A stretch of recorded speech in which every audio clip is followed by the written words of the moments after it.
कृपया हमारे YouTube channel को सब्सक्राइब कर बेल आइकन के बटन को दबाइएगा।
संगवारी हो, जय जोहार, जय छत्तीसगढ़। मैं हूँ मिलन रंगीला, राजेंद्र रंगीला, लोक रंग और रंगीला म्यूजिक वर्ल्ड के तरफ ले आप जम्मू झल्ला सादर सादर जय जोहार, जय छत्तीसगढ़। संगवारी हो, जैसे कि आप मन देखा था हमारे यूट्यूब चैनल रंगीला म्यूजिक वर्ल्ड में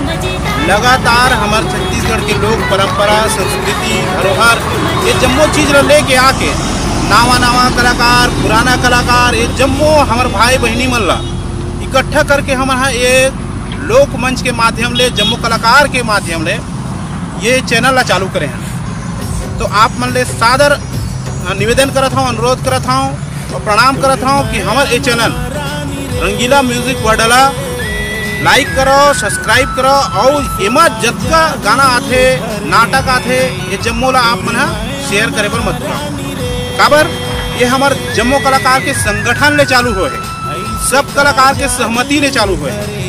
एक से नावा कलाकार और जम्मू हमारे पुराना कलाकार सबको संगवारी मन ला सादर हाथ जोड़ के निवेदन है कि आपके पास में नावा नावा वीडियो, गाना और जोन भी कलाकार होगी, गाड़ा बाजा वाला, रामलीला वाला, राउत नाचा वाला, जस जगराता वाला, ये जम्मू भाई बहनी वाला मैं हाथ जोड़ के प्रार्थना करता हूँ। नाचा वाला जम्मू जन आप मन ले हाथ जोड़ के प्रार्थना करता हूँ कि आप